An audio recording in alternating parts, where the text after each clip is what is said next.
nagawa, obserhan ang pagpuntahan din. Kung sila, nabuhangkod ng labayos. Sa dihang isulong ni Haring Ciro ang Babylonia, dinig mga kulungan at tuman. Sanglit siya naghatag ng instruksyon sa iyang mga sundalo na ang tanan na nasa gawas patio. Kung sigurado nga nakahanong ito sa mapilihan ng pamilyo.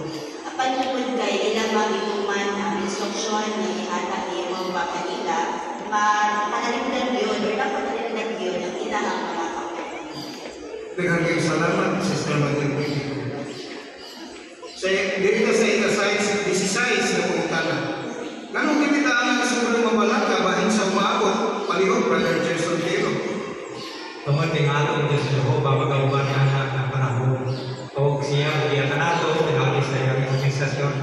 O nagkaroon, iyaka, o labang sa tanan, kinigitaw ako siya po, kinasarang labang niya ng panahon. Usa, kanunay itang utang sa mga tigong, umaminang sa may fraction at umadawat sa balugo. O laki usap, isuod sa tanan at umaisuon, ilabi na yun sa mga kagunakan nato, may mga kabilangan. O kita kung sino, o malitay, o dilikang malakong nato, tungkol kay Jehovah magawan ka. Daghang salamat, Brother Jason Tiro. Kung palihog sa pagkomento sa ulang buhay, Sister Sarah Tiro. Sa ulang buhay, makita natin kinig na may grupo sa may suon niya, nag-ubad o nagbinasigay sa usa-usa. O sa lingkod niya, protektahan sila ni Jehovah, bisan mo sa painatan ka. So nagpakita niya kung atong pamanagumon ang gahon ni Jehovah sa pagluwas nato, utabang niya nirin kayo ka sobrang mabalakas sa kung sa inyo panahon sa dakong kasakitan. Daghang salamat ka ninyo, Brother o Sister Sarah Tiro. Dili na tinatanong sa katapusang parako sa ika-17 ng pungtana.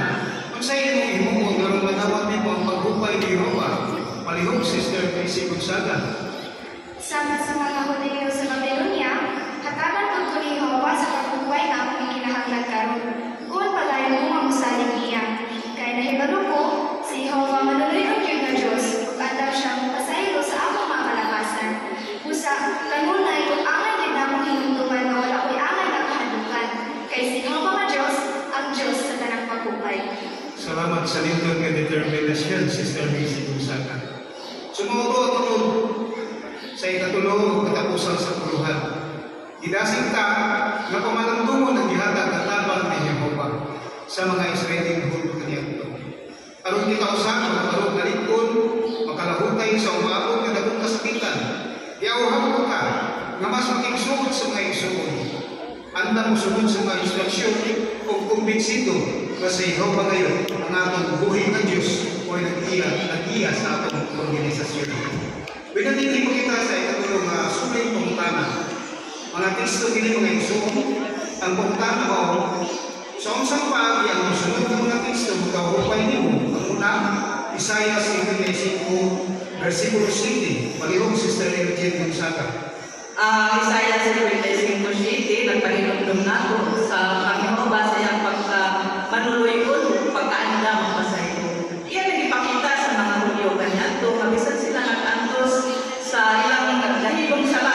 Pero sa alam sila din mo ba, hindi sila magpabilin sa Babylonia, hangtod sa hangtod. Kung kanto nakapahupay, nakapanigon mag-ayo sa mga Hudyo.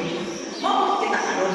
Iyon na mga alagan na yan mo ba, Jehovah nagpakita ko kaluoy na nato, hanggang sa mga pasaylo, pinaagi sayang ng kanalasya ng pinatangkan anak, imong halan bukan. Ang mga halan, pagsilbing pasihanan, at mapapasok, pupus mo sa iyo ang atong mga salat.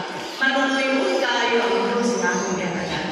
Salamat kayo, Sister Eugene Gonzaga. Sa ikaduhang nga pagkutana, sa unsang paagi ang Isaiah 40, versikulo 29 hanggang 31, makahupay nimo, palihog Sister Tia Gonzaga. Ang Isaiah 40:29-31 makakahupay kay nagpahinumdumi ng isang pangungit ng Maluya, pero kung andang kami sa ligang Jehovah, siya makalagot ng gusto, o tama makalagutin sa kalisod, o makapadayon na likod. Kini naghatag ng paglaong ng kasiguruhan na dili ta kasanggan sa Jehovah kung kita andang sa linya. Daghang salamat, Sister Tia Gonzaga. Sa ikatulong, katapusang pagkutana, sa unsang paagi, ang Isaiah versikulo 10 hanggang sa 13, makahupay nimo pareho Sister Vilmarie Chavez.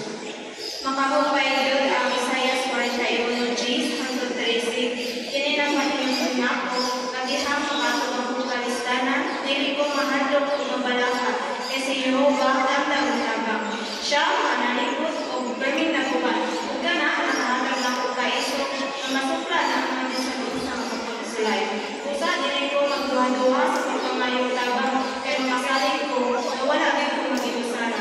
Kaya si Yehova ang Diyos, naghumpay, o palingkod ako, na dili din doon ay pasagdan. Kaya salamat.